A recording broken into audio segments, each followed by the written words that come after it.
Assalamualaikum warahmatullahi wabarakatuh. Kami dari kelompok 11 akan menjelaskan sedikit tentang kaidah qauliyah ke-17 sampai 25. Nah, di mana kelompok kami ini terdiri dari saya sendiri dengan NIM 19030160044 sebagai pemateri pertama. Selanjutnya ada Nurul Rizkiana dengan NIM 19030160048 sebagai pemateri kedua. Selanjutnya ada Tika Ayu Kusumaningrum dengan NIM 190306156 sebagai pemateri ketiga. Yang terakhir ada Khairun Ni'mah dengan NIM 19030616185 sebagai pemateri yang keempat atau pemateri yang terakhir. Baik, materi yang pertama yaitu kaidah ke-17 yang berbunyi Bismillahirrahmanirrahim, al-wilayatul khossatu aqwa mi wilayatil ammah, yang artinya perwalian khusus lebih kuat daripada perwalian umum. Nah, sesuai dengan kaidah ini, maka suatu benda atau persoalan yang berada di bawah suatu kekuasaan, maka pemegang kekuasaan yang khusus terhadap benda dan persoalan tersebut kedudukan dan wewenangnya lebih kuat daripada penguasa umum, sehingga penguasa umum tidak dapat bertindak langsung terhadap benda atau persoalan yang ada penguasa khususnya selama penguasa khususnya itu ada dan masih berfungsi. Di mana kaidah ini memiliki contoh yang pertama, yaitu seorang wali dapat menuntut qisas atau diat atau memberikan pengampunan sama sekali terhadap orang yang melakukan tindak makar pembunuhan terhadap orang yang berada di bawah perwaliannya, tetapi wali hakim yang statusnya sebagai wali umum tidak dapat menuntut hak-hak tersebut.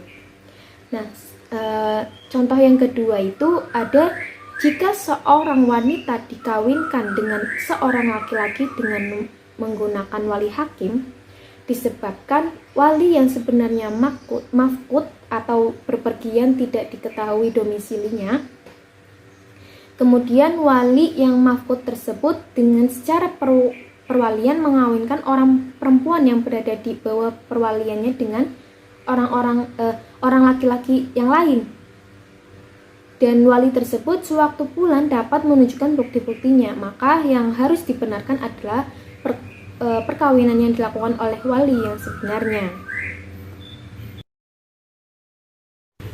Selanjutnya kaidah ke-18 yang berbunyi Bismillahirrahmanirrahim, la ibrata bidonni al-bayyini khata'uh, yang artinya tidak dianggap sebagai zan yang jelas salahnya. Misalnya, jika seorang mengira dirinya suci dari hadas, kemudian ia terus sholat tetapi ternyata bahwa perkiraannya itu salah, jadi ia sudah berhadas, maka sholatnya tidak sah.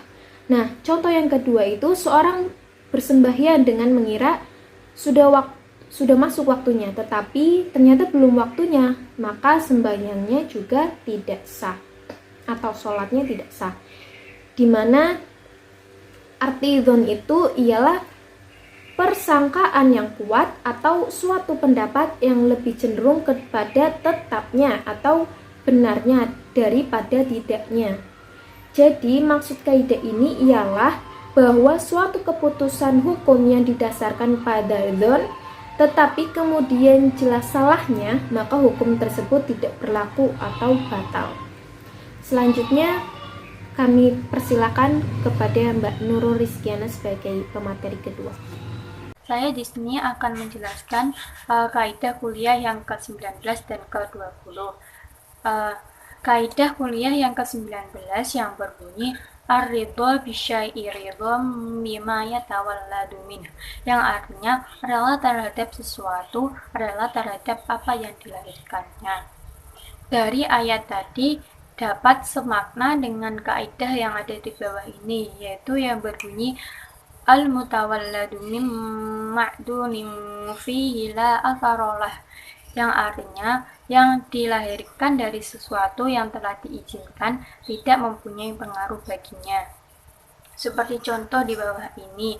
Yang pertama, jika orang yang menggadai barangnya sebagai jaminan hutangnya telah mengizinkannya dengan setulus-tulusnya kepada penggadai untuk memanfaatkannya, kemudian ternyata bahwa barang yang digadai itu terdapat kerusakan, maka si penggadai tidak harus menanggung kerugiannya, sebab kerusakan itu timbul dari suatu perbuatan yang telah diizinkan oleh orang yang menggadaikan.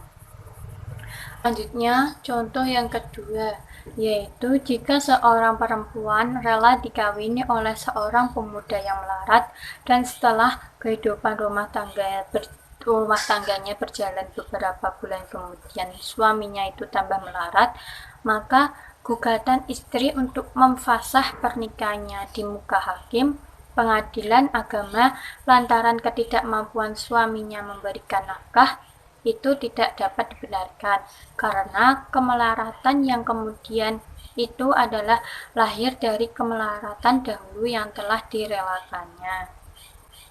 Selanjutnya, kaidah kuliah yang ke-20 yang berbunyi manis ta'jala syai'an qabla awanihi uqiba bihirmanih, yang artinya barang siapa yang mempercepat sesuatu sebelum masanya, maka dihukum haram menggunakannya.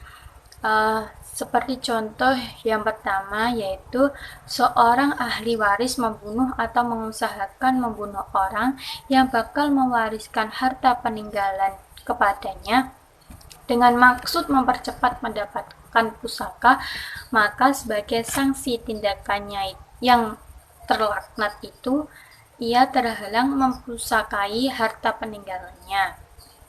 Contoh yang kedua, minuman keras itu apabila berubah dengan sendirinya maka akan menjadi cuka dan halal diminum. Tetapi kalau perubahannya itu dipercepat atas usaha manusia itu sendiri dengan melalui proses kimiawi, maka tidak halal diminumnya. Dengan demikianlah, kalau kita mengikuti analisa ulama yang menetapkan kenajisan ujub minuman keras itu. Baik, di sini saya akan melanjutkan penjelasan kaidah ke-21, yaitu yang berbunyi ma la yusyraku kulluhu la yujraku kulluhu, yang artinya sesuatu yang tidak dicapai seluruhnya tidak boleh ditinggalkan seluruhnya. Atas dasar kaidah yang di atas, maka yang pertama, apabila ada aturan yang tidak dapat digunakan semuanya, maka digunakan yang masih relevan, tidak boleh ditinggalkan semuanya. Yang kedua, orang yang tidak mampu berbuat kebaikan yang banyak, sedikit pun jadilah. Kemudian yang ketiga, jika tak sanggup sembahyang malam 10 rakaat, maka 4 rakaat pun cukup. Jadi tidak layak ditinggalkan semuanya. Kemudian kaidah kedua-dua yaitu yang berbunyi al-mashghulu la yushghalu, yang artinya yang sudah dimasyhulkan dengan sesuatu tidak dimasyhulkan lagi. Atas dasar kaidah yang di atas, maka yang pertama, suatu barang yang telah dijadikan jaminan hutang kepada kreditur, maka tidak dapat dijadikan jaminan lagi atas hutang kepada selainnya, sebab hubungan ikatan yang pertama belum selesai. Kemudian yang kedua, jika seseorang mengambil buruh seseorang sebagai pelayan toko dalam jangka waktu tertentu, maka ia tidak boleh dipekerjakan dengan pekerjaan yang lain lagi selama kontraknya belum berakhir. Saya akan menjelaskan tentang kaidah ke-23 sampai dengan kaidah ke-25. Kaidah ke-23 berbunyi ma aujaba a'dhamal amroini bi khususihi la yujibu ahwanaha bi umumihi, yang artinya yaitu sesuatu yang mewajibkan kepada yang lebih besar di antara dua hal secara khusus tidak mewajibkan kepada yang lebih kecil di antara keduanya secara umum. Contohnya, yang pertama, seseorang mencuri harta milik orang lain dengan membongkar pintu. Secara umum, merusak pintu milik orang lain itu harus menggantinya, dan secara khusus mencuri itu dikenakan hukuman had potong tangan. Tetapi karena dijalankan hukuman yang lebih berat di antara dua macam hukuman tersebut, yakni potong tangan, maka hukuman dengan mengganti kerugian tersebut tidak perlu dijalankan. Yang kedua, contohnya seseorang laki-laki yang melakukan tindak asusila perzinaan tidak perlu lagi dijatuhi hukuman takzir atau hukuman pengasingan. Yang hukuman ini diancamkan kepada orang yang bercumbu-cumbuan, biarpun melakukan zina, akan tetapi tersebut secara umum diawali dengan perbuatan itu, tetapi ia cukup dijatuhi hukuman had, yang mana hukuman ini khusus bagi orang yang melakukan perzinaan dan merupakan hukuman yang terberat dari dua macam hukuman tersebut. Kemudian kaidah ke-24 yang berbunyi al-wajibu la yutsroku li sunnatin, artinya yaitu yang wajib tidak dapat ditinggalkan untuk sunat. Contohnya, 1. Melaksanakan hukum memotong tangan dalam pidana pencurian itu adalah wajib, sebab seandainya tidak diwajibkan, niscaya melakukan memotong tangan itu adalah diharamkan, karena perbuatan itu merupakan tindak pidana melukai anggota tubuh. Kemudian contoh yang kedua, makan binatang yang tiada tersembelih bagi orang yang dalam keadaan terpaksa adalah wajib. Sebab apa? Sebab andai kata hanya disunahkan saja, niscaya diharamkan, karena makan daging binatang yang tidak disembelih itu hukumnya haram. Kemudian contoh yang ketiga, khitan itu adalah wajib.